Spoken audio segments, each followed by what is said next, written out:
Good afternoon. Welcome for all of our distinguished guests, friends, family members, and advocates to Dragon Country. My name is, please clap for that. My name is Jared Carter, Vice President of External Affairs, Communication, and Advancement here at Howard Community College, the greatest two-year institution of higher learning in these United States, stationed in the heart of the greatest county in these United States.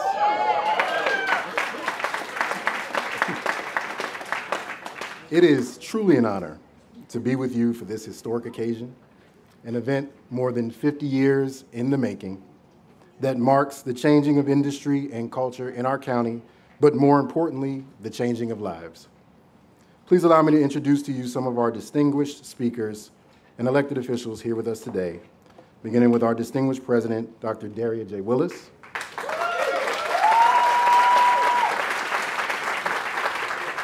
Interim chair of the Board of Trustees, Vivian Moore-Lawyer. Trustee Felicita Sola-Carter. Trustee Dr. Carl Perkins. Trustee Delegate Frank Turner. National Cyber Director Harry Coker Jr. Maryland Secretary of Labor Portia Wu. Maryland State Senator Guy Gazzoni. Maryland State Senator Katie Fry-Hester. Maryland Delegate Terry Hill. Maryland Delegate Jessica Fellmark. Howard County Council, we acknowledge them in their absence, Deb Young, Council Member Christiana Rigby, and of course with us today, Council Member Elizabeth Walsh.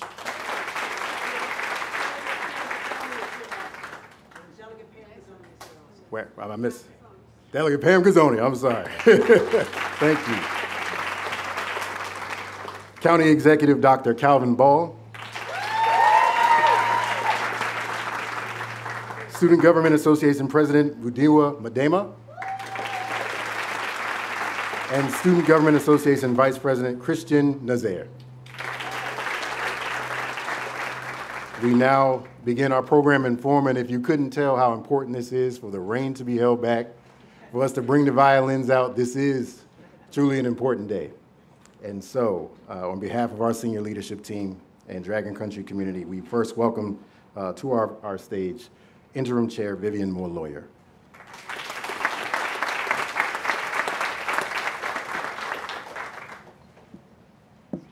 Okay, Jared, I'm not as tall as you. Okay, I'm trying to get this with my light because I don't have my glasses. It is my great honor to welcome you all to this momentous occasion, the groundbreaking ceremony for our new college campus. Today marks not just the beginning of construction, but the start of an exciting new chapter in our institution's history. Many of us here are long the Howard County residents, and we take unique pride in the college. Our family, friends, business associates, and community partners all have deep roots in this place. All of us have either taken classes, known someone who has taken classes, hosted an event, or attended a program here at some time in our lives. Truly, in every sense of culture, industry, and social good, this campus is the heartbeat not just of Columbia, but Howard County. We recognize our duty to the county to provide every pathway to success in traditional liberal arts and workforce training. And this center is the foundation of that promise, meeting students where they dream, requires us to chart a vision beyond what the world or even those closest to us may deem to be possible. A life of prosperity has more than one person, and one deserves even deliberate effort to push and encourage those willing to work hard for the reward. As chair, I welcome you and thank you for your support.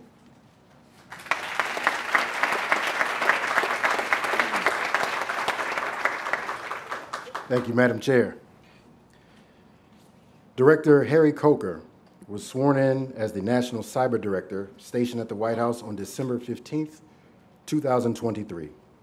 He serves as the Principal Advisor to the President of the United States on cybersecurity policy and strategy.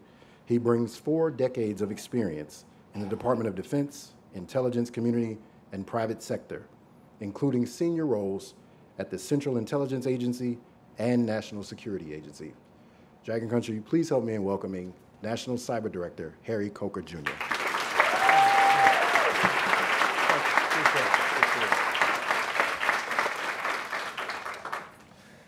Thank you, Garrett, for the introduction, and thank you, President Willis and Interim Chair Lawyer, and the entire Board of Trustees for hosting me here today in Dragon Country. Right?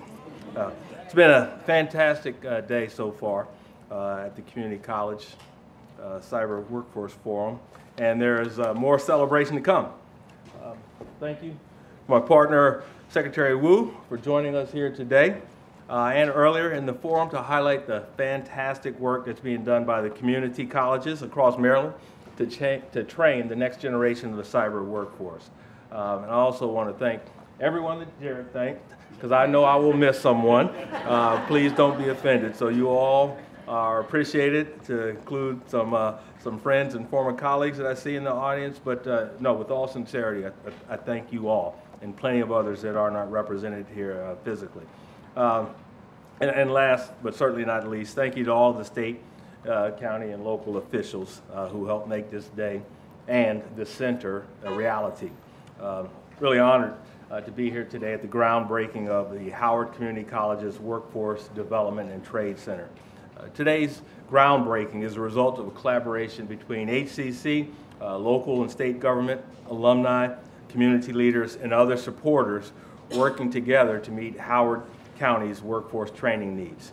This kind of collaboration is encouraging to see, and it is indeed a major accomplishment for this institution, this community, and America's cyber workforce, as well as the many students and job seekers who will benefit from this new facility. In the past 9 months as the National Cyber Director, I've been on the road quite a bit. Our Office of National Cyber Director team has traveled around the country, visiting 17 schools and cyber centers in 13 states to learn from the good work being done in communities across the nation. I've spoken with military and veteran families in Fayetteville, North Carolina, who are continuing to live out their commitment to service by entering the cyber workforce. I had the honor of being in Tulsa, Oklahoma on Juneteenth, where I met with Black Tech Street in Tulsa to hear about how they are creating opportunities for the Black community to get into tech jobs. I heard from teachers in Reno, Nevada, who are spending their summers learning to bring cyber into their middle and high school classrooms, inspiring students early on to consider a pathway in cybersecurity. And today, I met with a group of community colleges right here at HCC to hear about how they are building strong partnerships with local employers and other stakeholders to create opportunities right here in Maryland. And after all that travel, after speaking to hundreds of students and thousands of stakeholders, this is our first groundbreaking. So I'm delighted to join you in celebrating the beginning of a new chapter of leadership here in Howard County. In all the places that I have visited, I keep hearing about these best practices, and our team is always looking to learn and spread these lessons across the nation. So let me tell you what I've been particularly impressed by here today. At HCC, you are designing this new center to support bringing cybersecurity into all training, teaching students how to identify and respond to potential threats within their trades. Students that are studying in fields such as automotive technology, manufacturing, logistics, and green technology, and students pursuing skilled trades in welding, electrical, forklift, and heavy equipment, plumbing, and HVAC. They will all learn the important cyber principles as part of their training. And here's why that's important. For too long, cybersecurity was considered a technology issue, something the CIO or the CISO or the IT staff would handle. But cybersecurity needs to be in everything we do. Every employee, every leader, every student needs an awareness and an understanding of how cybersecurity affects their jobs, their organizations, and frankly, their own safety online. So, since tomorrow is the beginning of Cybersecurity Awareness Month, I applaud the approach here at Howard Community College to bring the lessons and critical thinking of cybersecurity across disciplines. You are doing it the right way. And I want to applaud the state of Maryland and Howard County for their many representatives that are here today for providing the funding for this center. You all understand the incredible investment you're making in the community, in these forward-looking faculty, and most importantly, in these students.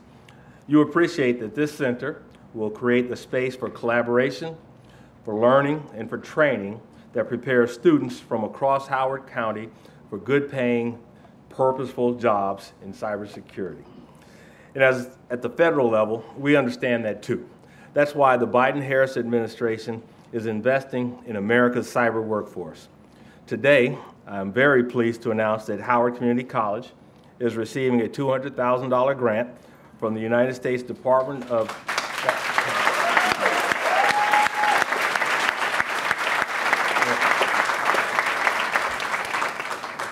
This $200,000 grant is coming from the U.S. Department of Commerce's National Institute of Standards and Technology. Now, this funding will fund more registered apprenticeships and will support the establishment of a cyber clinic to provide cybersecurity services to nonprofits right here in Howard County. Registered apprenticeships and cyber clinics are both valuable tools that will provide students with hands-on work-based learning.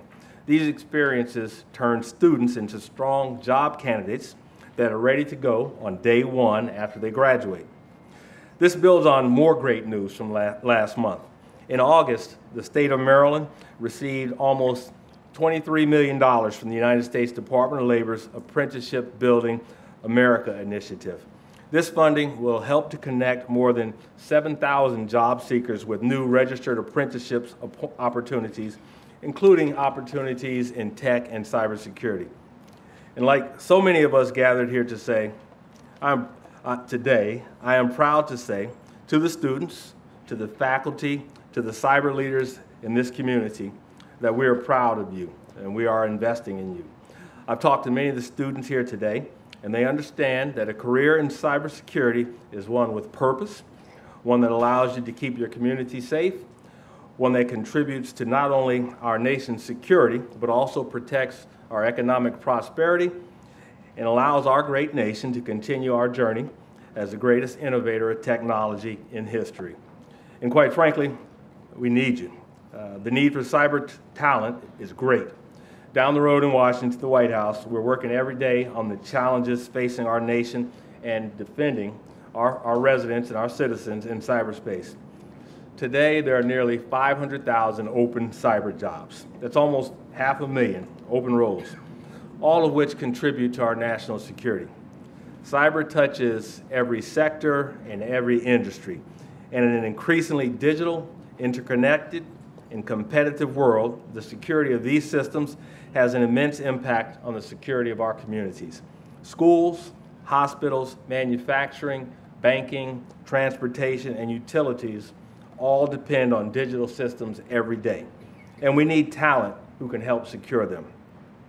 Filling these roles is a challenge, but for all of you looking to contribute, it's also an opportunity for a good-paying job with a meaningful career of service.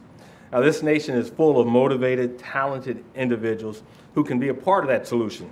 Just like the show America's Got Talent, our job is to help broaden pathways, remove barriers, and make sure more students, more Americans, know that they can find their way into a cyber career. In July of 2023, President Biden released the National Cyber Workforce and Education Strategy. It lays out a whole-of-nation approach to inspiring, recruiting, hiring, and training the next generation of the cyber workforce. And in the 14 months since the release of that strategy, we've been working hard to implement best practices that can help connect more Americans to training programs to develop their cyber skills, and then to jobs where they can put those skills to use. Here's a key part of that strategy that we rightfully talk about often: a skills-based approach to hiring. Instead of employers relying solely on a degree, consider the individual's ability to do the job. Do they have the skills? Do they have the aptitude? Do they have the training? HCC is an innovator in this space.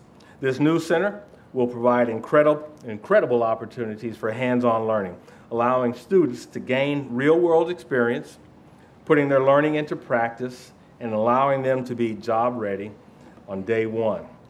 And this is not HCC's first innovation in this space. In 2020, HCC launched the Capital Registered Apprenticeship Program with AT&T, providing students with an earn while you learn alternative to a degree. This was a first-of-its-kind apprenticeship in the state of Maryland, pioneering an approach that prepared students for IT careers while allowing students to apply for security clearances during the program. This expands the type of experiences students can have in their work-based training and allows them to transition seamlessly into full-time roles. Now, on that front, the federal government is also doing its part.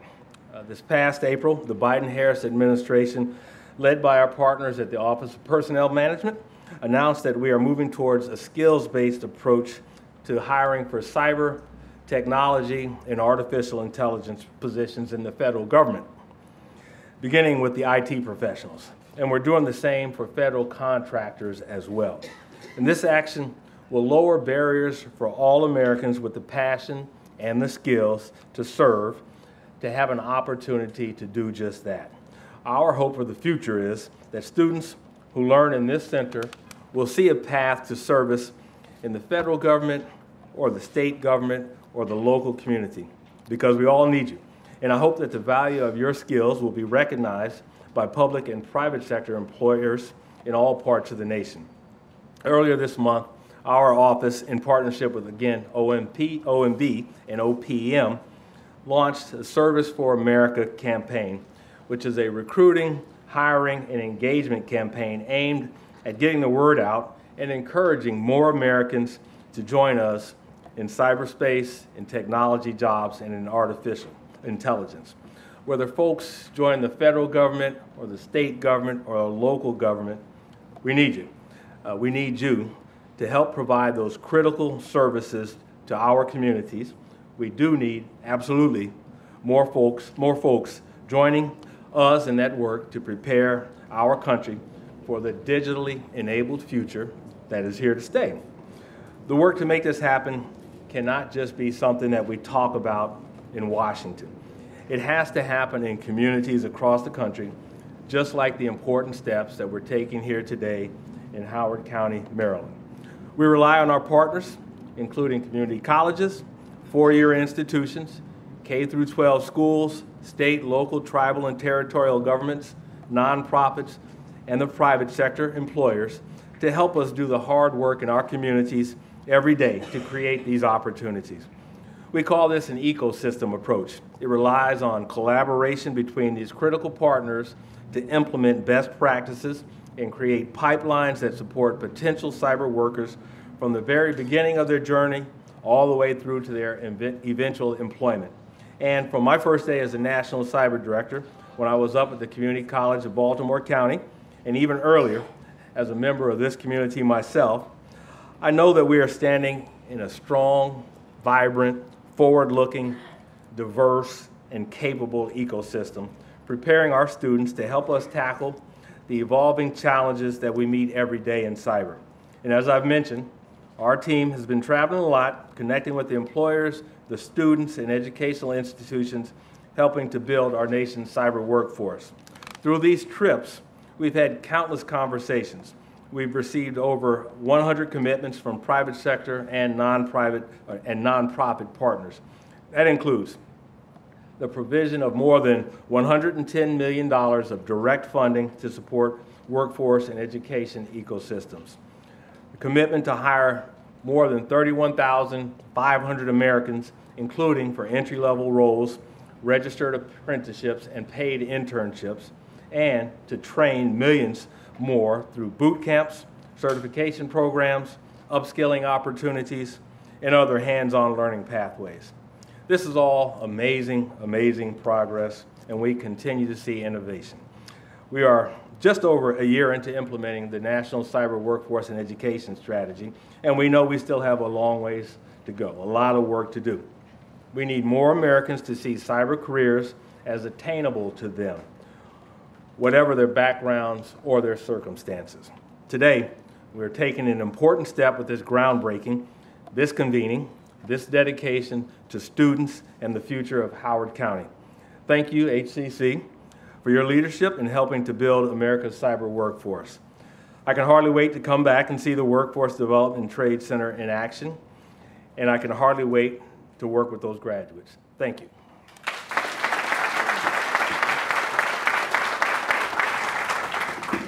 Thank you, Director Coker. You have heard eloquently the federal government's commitment to the work that we're doing in Howard County and for our region here in Central Maryland. And that also extends to the state level. Secretary Portia Wu is Secretary of the Maryland Department of Labor, where she oversees programs related to workforce development, consumer protection, and labor standards. She's held numerous prior roles focused on developing skilled talent for the modern technology economy, including as Director for Workforce Policy at Microsoft and Assistant Secretary for Employment and Training at the U.S. Department of Labor. Please help me welcome Secretary Portia Wu.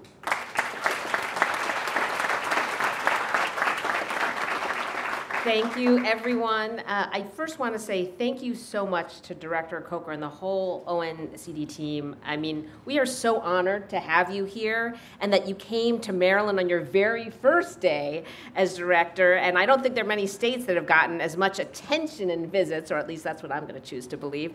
And I think it speaks to the fact that Maryland is really at that crossroads of national security and advanced technology, and it is so perfect that we are right here in your backyard, and we want to do everything we can to support your efforts and to continue to partner. We look forward to hearing more about the learnings you've had from your national tour. So thank you. We are so honored to have you here. On behalf of Governor, and I also want to say thank you to Dr. Willis, President Willis, the whole HCC team. It's wonderful. What a joyous occasion. I know Howard County really knows how to throw a party. So this is wonderful. And on behalf of Governor Moore and Lieutenant Governor Miller, I just want to say congratulations. You know, this is an approach.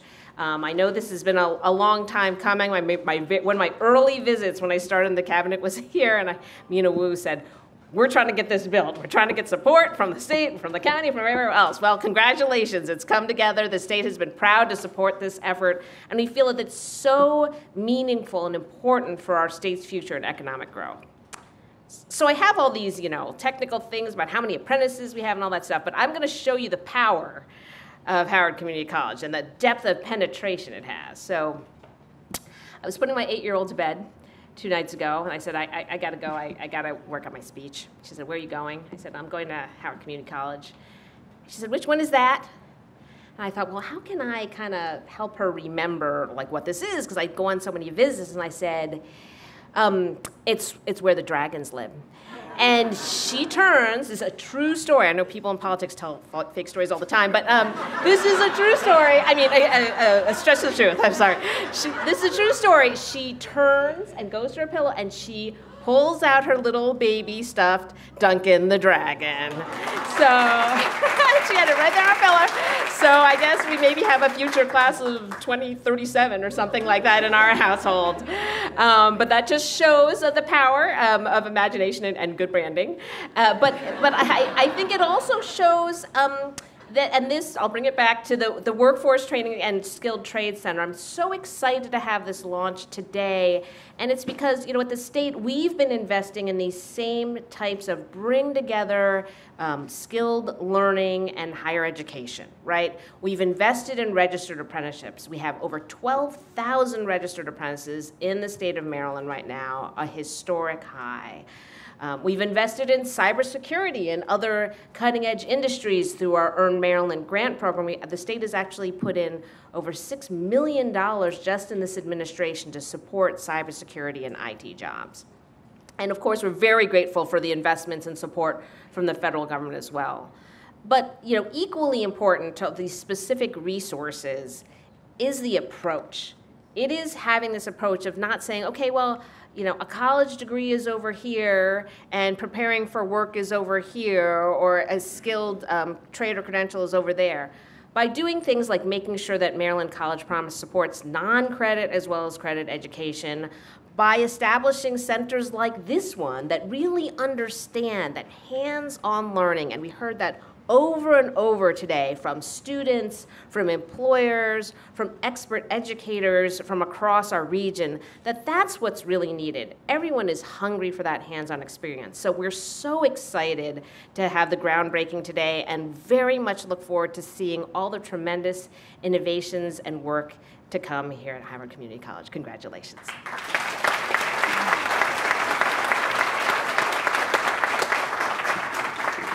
Thank you, Madam Secretary, and specifically for that plug of Duncan the Dragon. The Secretary mentioned the partnerships that are necessary for this kind of historic day, and they begin with the faith and investment of taxpayers, which all of us are. And so the next few voices that you'll hear from represent the will of that body who believes in this project, and we begin with our State Senator Guy Gazzoni.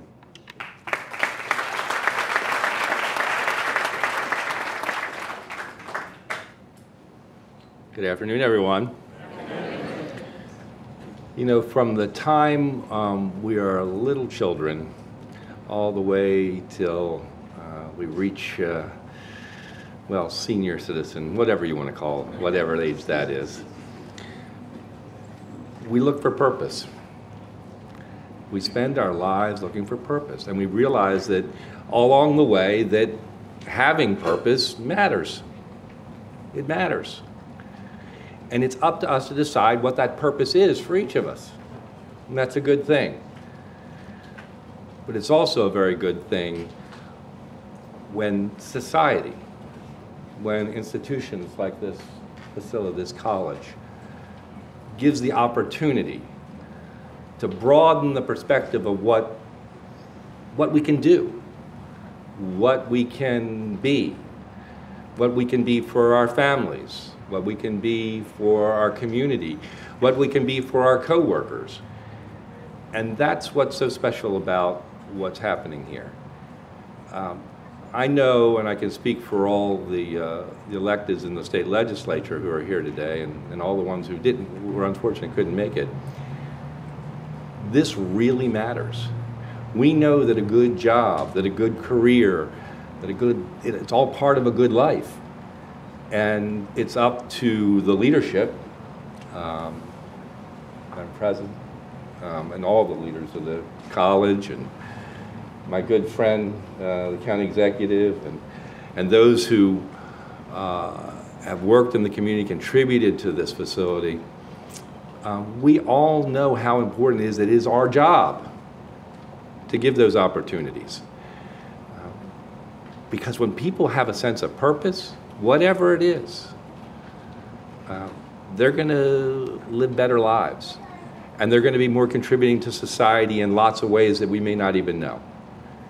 I'm just grateful that as a budget guy, when projects like this come along, that it's easy to look at them and say, yeah, this is going to make a big difference in people's lives. What happens in this building that's going to be built around us,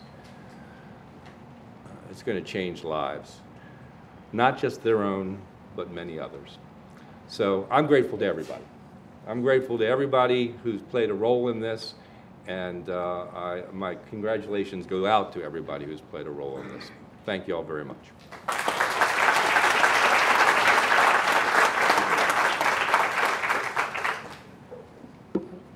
Our next voice is probably the chief believer in Howard County. When we think about everything that is programmatically and culturally of strength here at Howard Community College, there's a collection of people who really make that possible, certainly starting with our faculty, our valuable employees. I look out in the crowd and I see so many members of our foundation board. Thank you for coming. people who believe. And we all take our cues from one big believer, Dr. Calvin Ball, who in cyber defense, healthcare, youth empowerment, youth engagement, education, he's always the first one and typically physically and literally the tallest one who's there right beside us. So we are grateful to hear now from our county executive, Dr. Calvin Ball.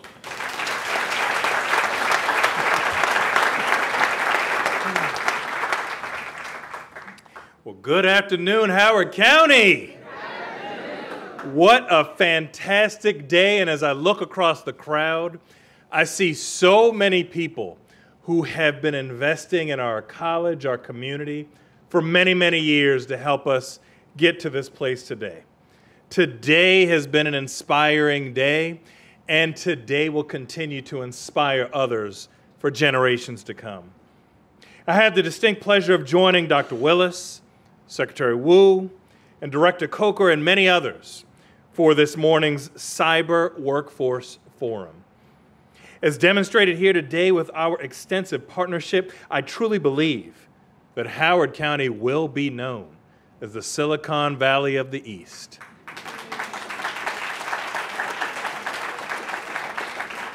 We are becoming a leader in cyber innovation, pioneering new ways to protect ourselves online, and with our unique combination of location, innovation, and collaboration in a newly designed tech hub, we are the ones to watch. We are leveraging our access to national decision makers, cyber contractors, defense, federal agencies, including those responsible for cybersecurity and policy. And we continue to pioneer interesting ways to meet the demands of our cyber workforce. And that's why we partnered to fund HCC's unique cyber apprenticeship. Now, when I was honored by Governor Moore to be named one of his cyber ambassadors, he, like my very good friend, Senator Gazzoni, knew the passion of purpose. And my purpose for opening up more opportunity for others. But even more than that, he knew right here, we embodied the power of partnership. And looking across, you see that exemplified by so many leaders today. Today is a part of our deepening commitment to our county, our state, our nation, our world. When Dr. Willis articulated her vision for this workforce trades building, shortly after her installation as president, she resolved that it would happen. And today, we are starting to write that next chapter to it happening. Congratulations, Madam President.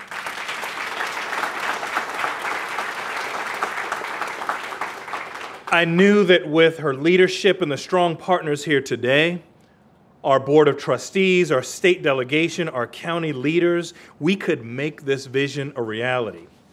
Now, throughout the year, I visited hundreds of businesses, government partners, and nonprofits. Across our public and private sectors, the most pressing issues that CEOs and leaders tell me is that they need to recruit talent for the future and retain skilled employees. Thanks to the American Rescue Plan funding, I directed $3.5 million to HCC to establish the Complete for Success program that launched last year. These funds have allowed students to get certifications in IT, project management, childcare, and others. And since the summer, HCC has served nearly 200 non-credit workforce students, and of those, about 140 have completed their programs thus far.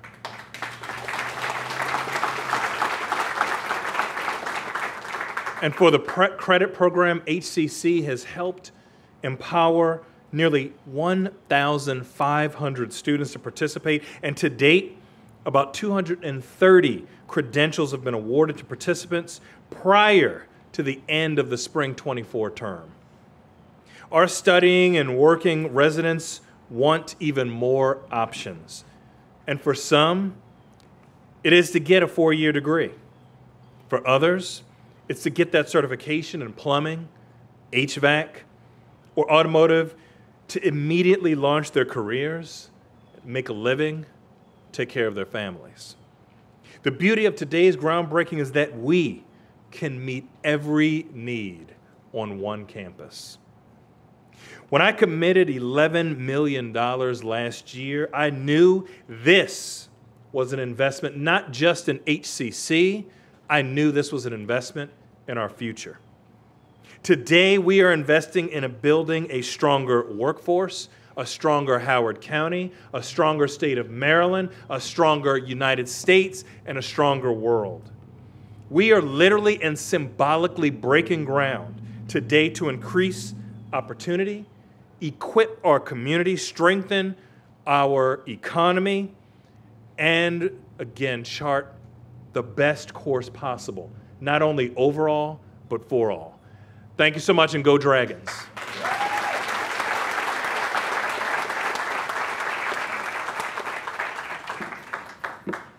Thank you, County Executive.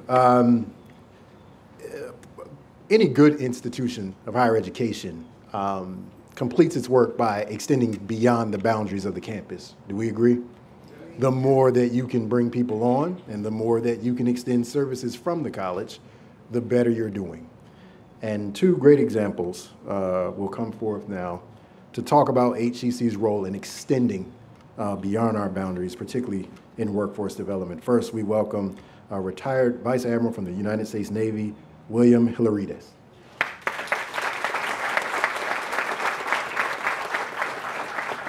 Well, thank you. Great honor to join you here today, and always happy to be part of a great party in Howard County. So I've heard about it from far away. We're in a bit of a crisis in shipbuilding and ship repair in the United States. This isn't a cyber thing. This is about our Navy, how important it is to the nation. You can read in the paper, they sailed another aircraft carrier to the Middle East. There's ships headed to the Western Pacific. And we can't get enough young people into our shipyards and our both repair and build yards to do the work, and we're falling behind. And so the Navy and the government investing billions of dollars in workforce development. And when my good friend and submariner Bob Hogue mentioned, hey, there's this community college I'm involved with, and it happens to be right in the center of a place where you don't see a shipbuilder right around the corner, but within 30 miles of this campus are 50 companies in the shipbuilding industrial base, and every single one of them has vacancies in high-tech, advanced manufacturing jobs.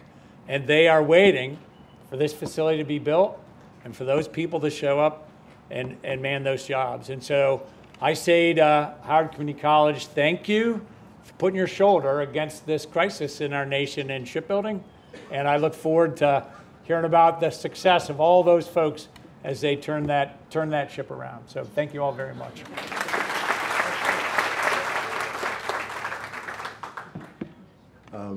Mrs. Kathy Bell. That's right. She is the pride of Pensacola, Florida, but we are proud to call her one of our own here in Dragon Country and here in Howard County. And she comes forth to talk from the investment perspective as one of the major and earliest donors to this project. So please help me in welcoming Mrs. Kathy Bell.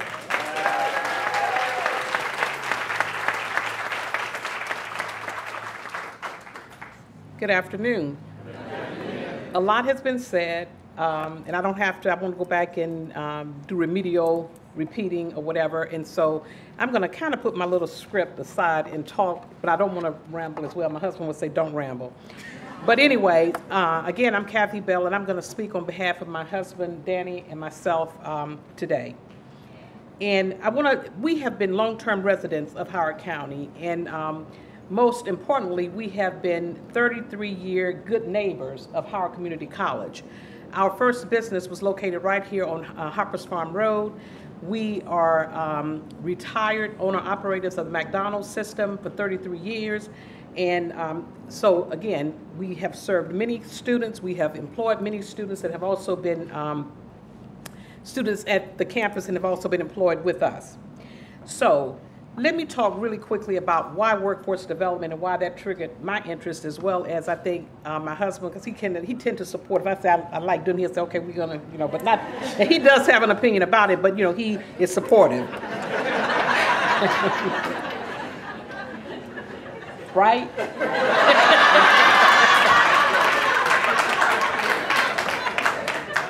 So why workforce development for me, and why I'm passionate, and why I got excited about this opportunity? It was an opportunity, as much of an opportunity for us as it was for anything that we could offer to the institution.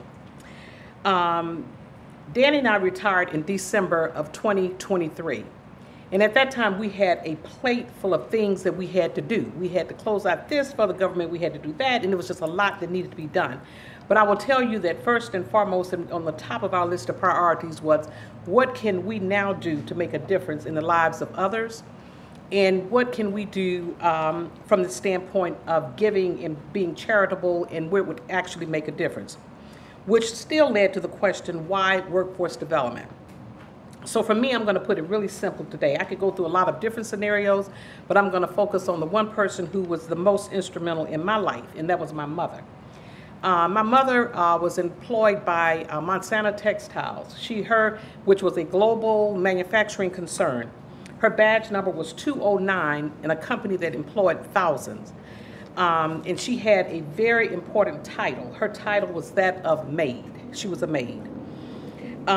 Namely, it was Kim Strand Corporation, which was later acquired by Monsanto Textiles. But the one thing that, and I have to go back just to put it all in perspective. At that time, my mom earned $63 a week. And the reason I knew was because as a little person, I used to have to catch the bus and take her check to the bank because she worked shift works, and sometimes she was not available to go and deposit her check. So I knew it was that $63, and that resonated in my brain, and I remembered it. But in the late 1960s, her company was involved in a program, I guess you call it, integration, civil rights. I don't know exactly what the term was at that time, but it was about elevating Negroes in their company to higher positions. So at that time, my mother was taken out of her role of being, I guess, the senior maid on the campus, on the premise, and she was placed in a workforce development program. And from that, as a result of that, it was a life-changing experience for us. She made more money. She was actually able to join the credit union and all of that good stuff. And in 1969, our little house that was located right next to the railroad tracks in Pensacola, Florida, was overtaken by eminent domain because they needed our house in order to put a overpass for transportation or just for the highway. Well, we were upset. I can remember my brother, we were just so upset. We are not leaving our house. We're not going anywhere. We're going to stay right here. We love that little house next door, that railroad track right in the hood, okay? And so my mom said, no, we are going to do better. We're going to move up from here. And so at that time, because her pay had increased expeditiously, and because she now was a part of the credit union, she could go out and buy a house. So she said, we're going to move up. We're going to go to the other side of town. And we're like, what does that mean? Well, my sister and brother, they were ready to leave and go off to college and do whatever they had to do, so it left me. And I went into this community that was first generation integration, and I didn't even realize how far we were out of our league. I didn't know. I thought I was just like the rest. And this was my first exposure to people who were highly educated. I was exposed to many doctors, lawyers, just to name a few of the different professions. But at that point in time, I met my lifelong friends, and I am so proud to say today that my very best friend from 6th grade is here with me today, and that's Wanda. She came and she actually joined us today, and we have maintained a friendship since that time. So standing here today, when I talk about workforce development, it brings me such joy, and it's also a passion because I've lived the dream. I've been a part of it. So this is not something that I've had to read in a textbook or I had to hear in a podcast or whatever. I lived it, I know what it's about, and I know what it can do to your lives. And so I'm just so excited to think about the first students that walk through these doors of this building and how it can be a life-changing event for them. Because believe it or not, the building that will stand on these grounds will be the stepping stone for the backbone of our economy. Many of these students will become business owners of small to mid-sized businesses, which employ 99% of the population in the country. But not only that, if they don't want, everybody doesn't want to be a business person because it does come with some headaches. But, but even with that being said, they will be employed by somebody who also needs the help. So it will work, it will be a win-win situation. So, lastly, why did we choose HCC? Because we did have options. We could have gone to a lot of academic environments and, made a contribution. We could have been on many different boards. I'm a graduate of Florida State University. My husband is a graduate of the University of Florida, undergrad, Indiana graduate. My oldest daughter is a Penn State graduate. My son is a Morehouse graduate. My youngest child is a Morgan grad. So we could have gone to a lot of different schools and said, we want to make a contribution, and we want to make a donation, we want to be a part of it. But I'm going to tell you, for me, I've always been a hands-on person in my business, in our business. And I watch the vibes and I hear it, I listen to what the students and what the young folks have to say because they keep you young. As a matter of fact, I'm going to get off script right now, so tell me when I need to stop. But I was talking to one of my advisors and I said to him, I said, you know what? One thing I cherish the most in my life is my relationships and friendships. I don't want any more friends. I have enough friends, I'm done. We are good, we're going to travel together, we're just going to enjoy life together. These are my friends and I'm good. He said, whoa, wait a minute. You need some young folks in your life. He said, so don't shut it down yet. To stay relevant, you have to stay involved with young people. And so it just in listening to the students that we had employed at the local restaurant, it was such a change in vibe. I've been there for 33 years, and I can tell you, I can remember a day, not all the time, but I can remember a day when you would ask a student, where did they go to school? And if they went to HCC, it was almost in HCC. They didn't want to tell you. It was almost like it was an embarrassment or they didn't accomplish what they needed to accomplish. Well, I saw something changing. And when I would hear these, I would ask the question, so where are you? Oh, we're at HCC. And it was just this whole HCC vibe. It was almost like cheerleading, like they were just really, really proud to be here and not ashamed to say it. And I'm like, well, wait a minute, who's running that joint? I just wanted to know what was happening. So I actually sought out to be an introduction to Dr. Willis. And I said, I need to know who is the leader because I think that things are leader-led. And I wanted to meet her. I wanted to get to know, who this person was and what did they have going on. So an invitation was, a gathering was arranged where I had an opportunity to meet her, just sit down and talk about her vision and to see what she had going on. And I said, this young lady got it. I said, first of all, could be my new young friend because I have many young friends.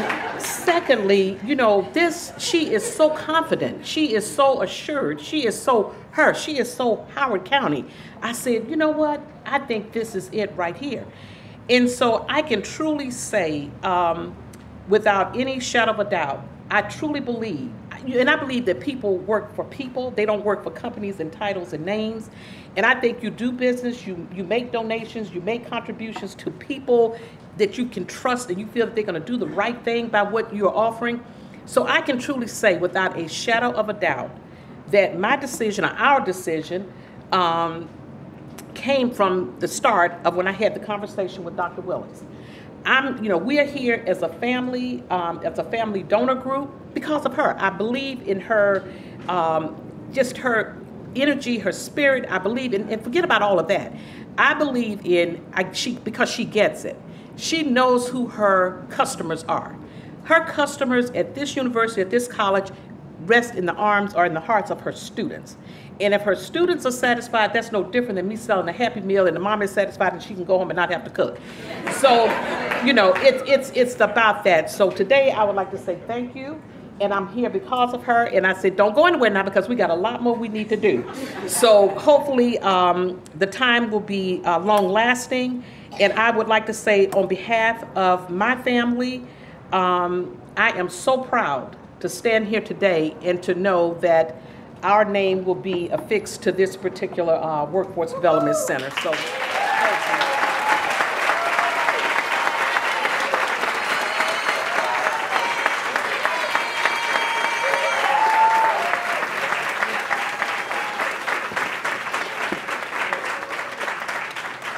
one more time, not just for Miss Kathy, but the Kathy and Danny Bell Workforce Development.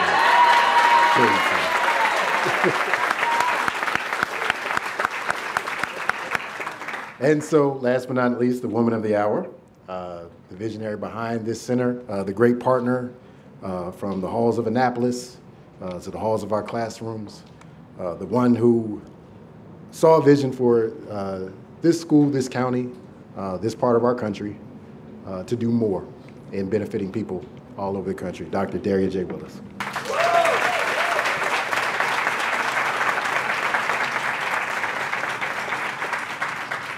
Kathy, you are my friend. And I'm not going anywhere, so we're good. Before I start my remarks, I just want us to give a hand clap, a rousing Dragon Country welcome to one of the original owners of this piece of land. Before it became HCC, I'm not old enough to know what that looked like. I've seen pictures of the barns and the farmland and the agriculture that was the heart of this land that we are now seated on. But could you please raise your hand, sir? I met him earlier. Please give him a hand clap.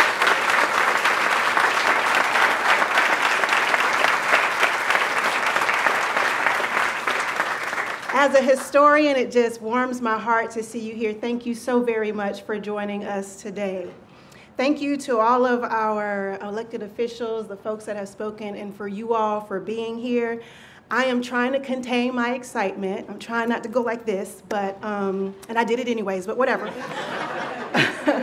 But I'll go ahead and get started because we're running up on time. So just a few steps from here at Duncan Hall, we announced a 2-year, y'all heard me? 2-year capital campaign to raise $11 million in support of a workforce development and skilled trade center here at Howard Community College. Y'all, that was on October 3rd, 2023. Yes, clap for that. We said 2 years, and we did it in how many? One. That day was a culminating moment of 2 years of planning and conceptualizing with our Board of Trustees, who I must thank for their support and for being here, and honestly, a lot of praying on my own. I remember when we did the official kickoff, I went home early that day because I said either this is going to be the beginning of my last day or we're going to sail through this thing, because I had no idea how we would be able to raise these funds. The center was something visualized not just upon my arrival in 2021, but in 1970. HCC's first president, Mr. Alfred J. Smith, said in an interview after announcing his retirement that a trade center would be the next element for the college to realize its potential here in Howard County. His focus was common for the time, looking for training for mechanics, office administrators, and agriculturalists.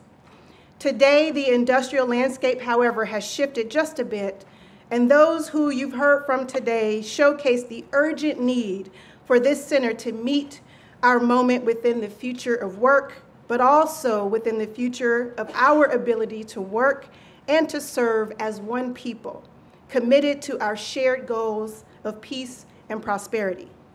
We have long known that cybersecurity is a critical part of our national defense, but we did not realize how quickly and how urgent the need for skilled workers would grow in less than 10 years. We knew that trades like construction management, plumbing, and HVAC were essential in maintaining a high quality of life, but what we did not know was how much of a premium would be placed on these skills in Howard County and throughout our state and country in such a short period of time. We knew that families and that college costs were growing too high for even middle-class folks to afford. But we did not know how dramatically unaffordability would impact enrollment trends at every level of higher education. But I just want to say that our enrollment is up at Howard Community College. Hallelujah, amen, somebody.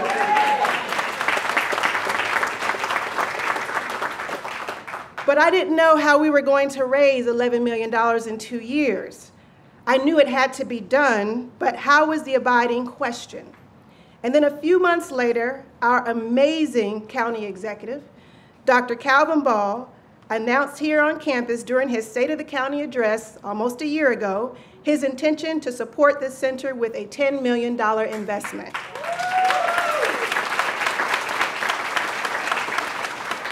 At that moment, we began to see unprecedented support from our corporate partners. The state of Maryland released its planned budget and included more than $22 million in funding.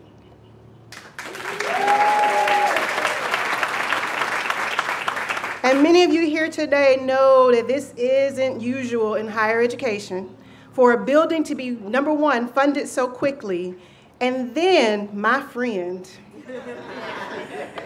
when we had like $1 million left over and I was biting my fingernails trying to figure out where we're gonna get it from, my new friend, and you too, Mr. Danny, who retired from an illustrious career, announced a $1 million gift to the project to close the deal.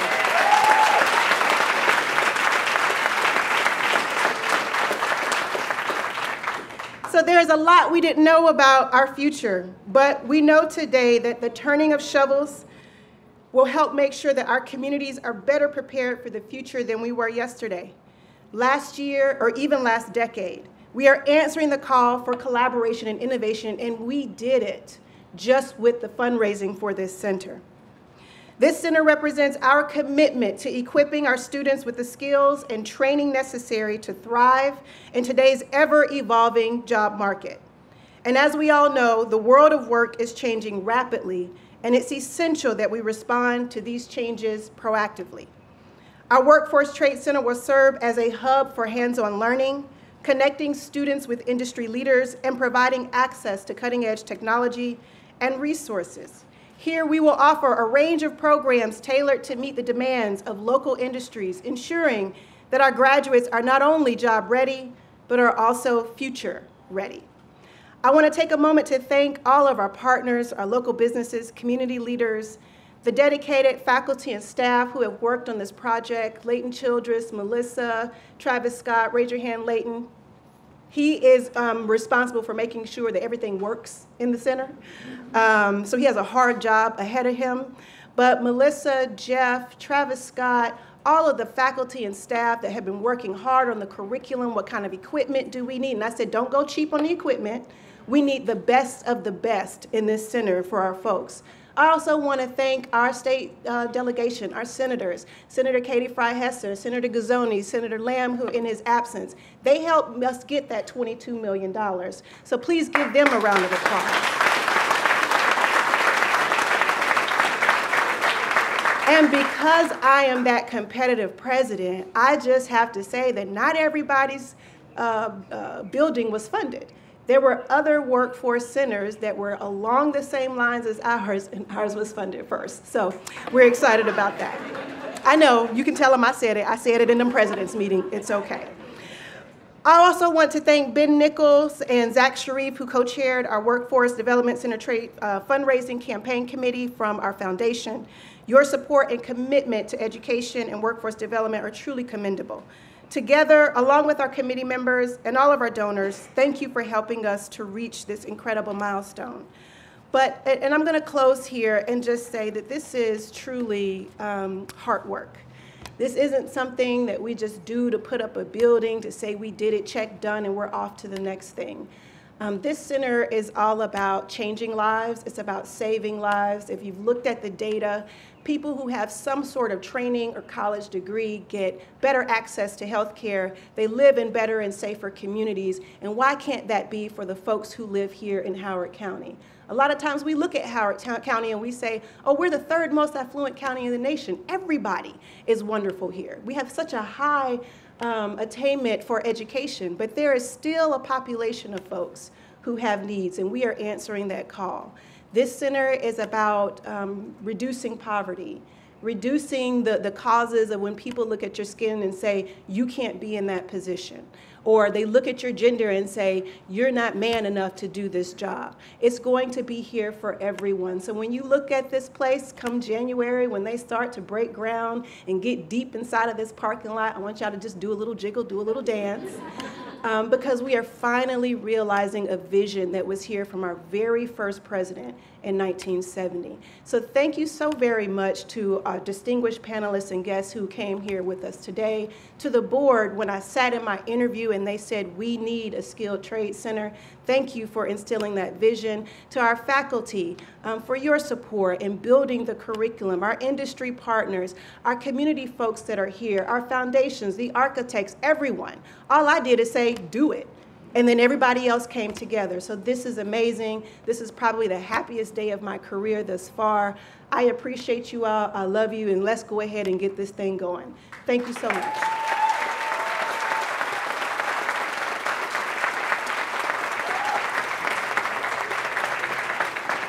We again want to thank everybody for coming out tonight, particularly for braving some of the changing elements. We truly don't take that lightly and greatly appreciate it. We are now going to ask some of our distinguished guests to join us at the front for the ceremonial groundbreaking.